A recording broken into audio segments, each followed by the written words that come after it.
Bonjour à tous et à toutes, et aujourd'hui on se retrouve pour une nouvelle critique hors série, hein, excusez ma voix un peu cassée. Et aujourd'hui on se retrouve pour parler encore une fois de One Piece, hein, ouais, ça s'arrête pas depuis cette semaine avec la critique du film Red et la sortie de My YouTube Poop.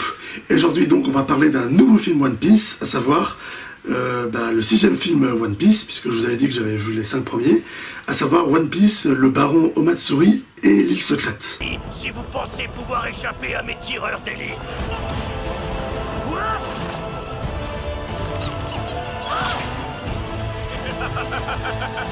Au moins mes amis!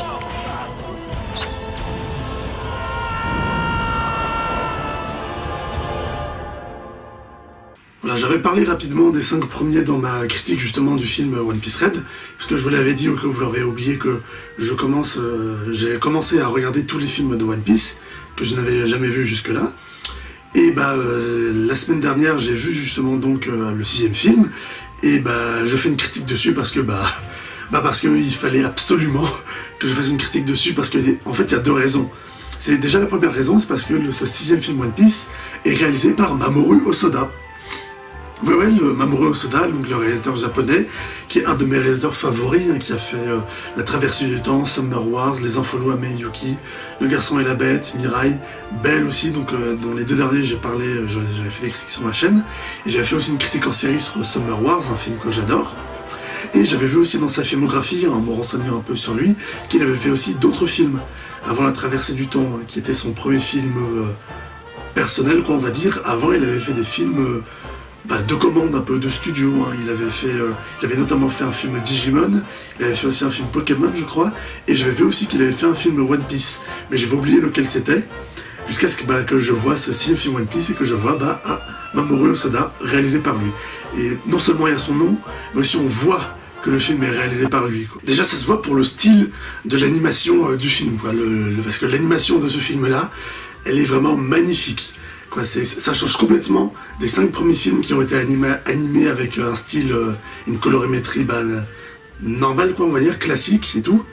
Et celui-là, il tranche complètement par rapport aux 5 premiers, évidemment dû à Mamoru Hosoda, qui a dû apporter son style pour ce film, mais aussi l'animation tranche complètement par rapport à celle de la série, quoi. Puisque quand le film est sorti, c'était en 2005, donc à cette époque, la série, elle avait encore des graphismes normaux, quoi, ceux de l'époque, comme ça. Allez-y, entrez! Notre ascenseur aquatique mène directement à l'île aux constructions navales. Destination nos célèbres chantiers navals. J'ai vraiment hâte de voir ce qui va se passer là-dedans. Je me présente, je suis le baron Omatsuri. Le baron Omatsuri? Et ces 2 films, c'est juste des graphismes totalement différents, avec aussi une colorimétrie totalement différente, quoi. Et c'est déjà ça qui est génial, quoi. C'est que justement, cette animation, elle change beaucoup de tout ce qu'on a vu avant, et donc du coup, dans ce film One Piece, ça donne justement des choses qu'on n'a jamais vues avant dans One Piece, quoi. Déjà, l'animation, elle est moins rigide, ce que je veux dire, elle est beaucoup plus fluide, élastique, c'est ce qui est approprié pour le film, et elle est beaucoup plus fluide et étirée, du coup, ça donne beaucoup plus de possibilités, de légèreté, notamment dans les mouvements de caméra ou des personnages, justement, qui sont bien plus fluides, mais aussi beaucoup plus rapides. Et justement, Mamoru Hosoda a fait ça, et s'en sert bien, justement, notamment dans toutes les séquences d'action du film, qui sont vraiment toutes géniales, quoi, elles sont excellentes. Même si c'est pas non plus le truc les plus impressionnants en soi, quoi. C'est parce que c'est ça aussi le truc, c'est que même s'il n'y a pas de gros combats avec de grosses techniques et tout, avec les personnages qui sautent et tout, et qui se lancent plein d'explosions, ça aussi c'est dû à une autre chose, mais c'est dû aussi, mais si ça reste quand même très intéressant, c'est surtout dû à la mise en scène.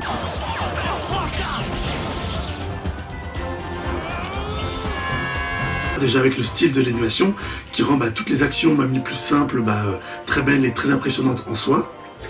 Et après tout ça aussi est très bien rendu grâce à la mise en scène de tout le film et de l'ambiance, en fait. Parce qu'en fait l'histoire en gros c'est que Luffy et ses amis arrivent sur une île, donc une île secrète, qui est censée être l'île de la fête, où il y a énormément de fêtes et tout, de choses qui se passent. Et il y a en effet de la fête et tout, mais pas exactement comme il le pensait, puisque l'île est tenue par le baron Omatsuri, le Omatsuri qui veut dire fête en japonais je crois, qui va donc les forcer à participer à des épreuves, plusieurs épreuves justement pour la fête, quoi, pour s'amuser. Sauf que petit à petit, qu'ils arrivent sur l'île, au début, le baron a l'air plutôt sympa, et comme tous les habitants, mais au fur et à mesure qu'on avance dans l'histoire, bah, ils vont se rencontrer d'autres personnages, et se rendre compte bah, que cette île, elle est pas tout à fait nette, elle est même pas nette du tout. Et ça aussi, c'est très bien rendu justement grâce à la mise en scène de Mamoru Hosoda et du film, quoi. C'est une mise en scène qui est pas, c'est pas forcément la plus extraordinaire du monde, mais c'est juste une mise en scène qui marche extrêmement bien, et qui rend le film extrêmement bien, quoi. Et la mise en scène marche essentiellement va jouer essentiellement sur l'ambiance, en fait. C'est avec les personnages ça marche sur deux trucs. D'abord, c'est parce que en fait, tout est lié aussi avec le méchant du film, qui, bon, je vais devoir tout spoiler, comme j'ai mis dans le titre de la vidéo, mais je spoil tout.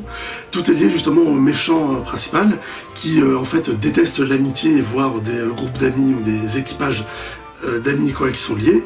Donc du coup, bah, en gros, il fait en sorte de créer des épreuves pour pouvoir, bah, en gros, bah, désunir ses amis, les faire se battre, quoi, les faire s'affronter. Et donc justement, bah, on voit ça justement petit à petit, justement. On voit les personnages qui au début sont très unis dans la première épreuve, puis après au final arrive la deuxième épreuve où les personnages ne s'entendent plus à cause des adversaires qui les affrontent et qui les font se monter les uns contre les autres.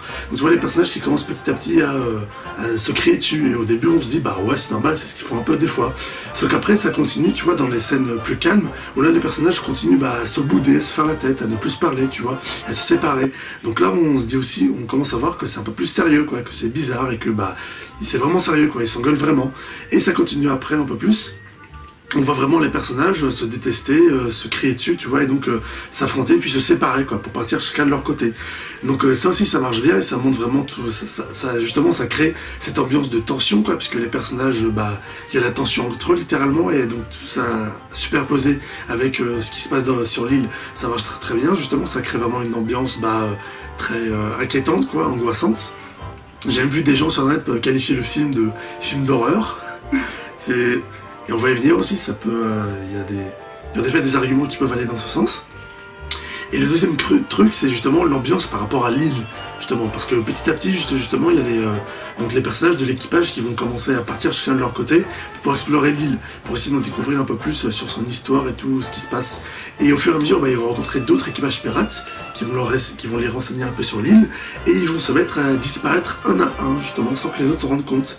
Et justement, bah, ça aussi, ça amène vraiment au côté angoissant du film, quoi, parce que c'est juste les personnages qui disparaissent un à un, mais c'est juste en fait très bien fait, quoi. Ça marche très bien dans l'ambiance, justement, on sent vraiment que c'est inquiétant, quoi. C'est pas vraiment au début, mais c'est vraiment à peu près aux 3/4 du film, quoi. C'est à peu près aux 3/4 du film que là, il y a vraiment les personnages qui se mettent à se crier dessus, il y a vraiment de la tension, et ils se rendent compte que bah ils sont tout seuls, quoi, il y a des amis qui certains de leurs amis qui sont disparus.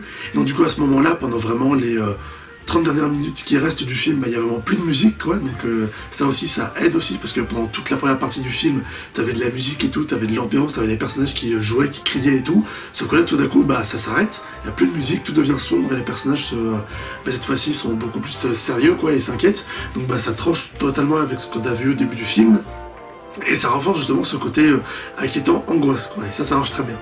Donc après, suite à ça, il y a le baron qui révèle sa vraie nature, hein, au cas où on n'aurait pas deviné depuis le début, quoi. On s'en doutait justement, mais comme on s'en doutait, bah, au moment où ça arrive, bah, avec la mise en scène justement qui le rend vraiment inquiétant, bah, ça rend vraiment très bien, quoi. Et donc du coup, bah, quand ça arrive, on est quand même choqué, quoi, parce que bah, juste avec la mise en scène, quoi, qui rend les révélations très bien, qui font qu'elles marchent, quoi.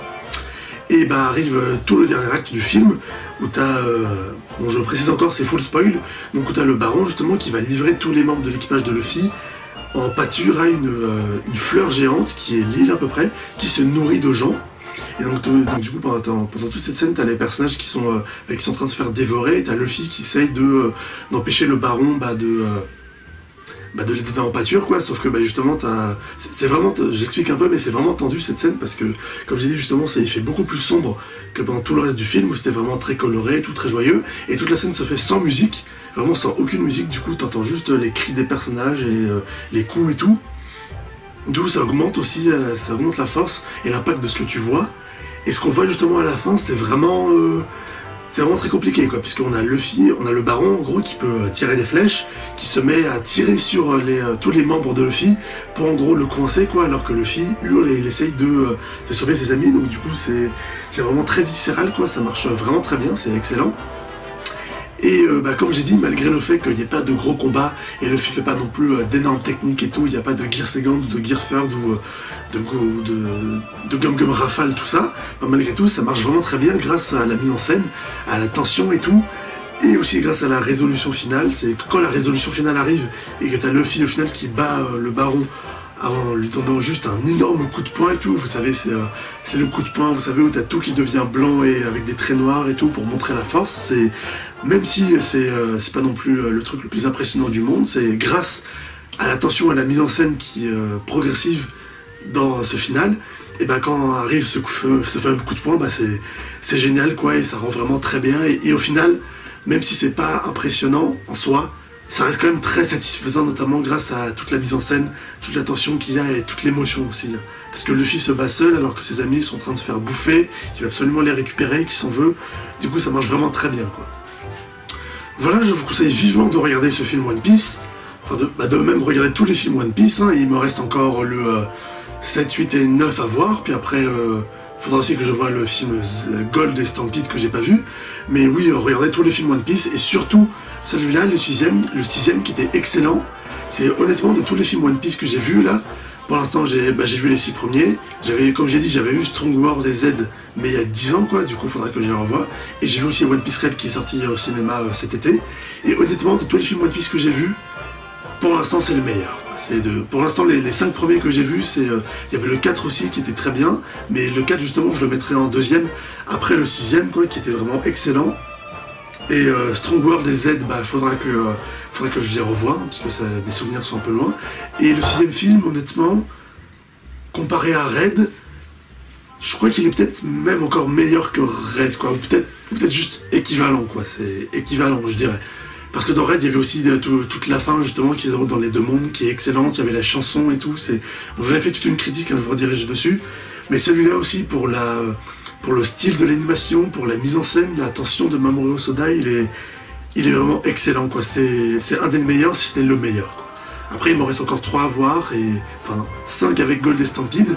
Donc on verra après, hein, peut-être que je ferai d'autres vidéos sur de critiques sur le film One Piece. Et après, au final, quand j'aurai tout vu, je ferai un classement de ceux que j'ai le plus aimé. Mais pour l'instant, le 6e, là, c'est celui que je préfère, quoi. Ça, c'est peut-être aussi avec Red, mais il faudrait que je vois après, comme j'ai dit, il faudrait que je vois quand j'aurai tous vu. Mais en tout cas, ce 6e film, excellentissime, génial, réalisé par Mamoru Hosoda en plus, un de mes réalisateurs préférés, donc faudrait que je le prenne en DVD, hein.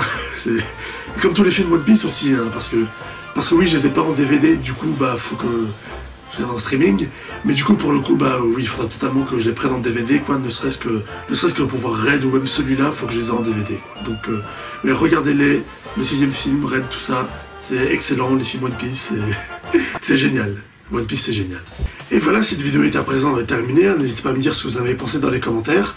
Partagez-la sur les réseaux sociaux et abonnez-vous pour ne pas manquer mes prochaines vidéos. Salut!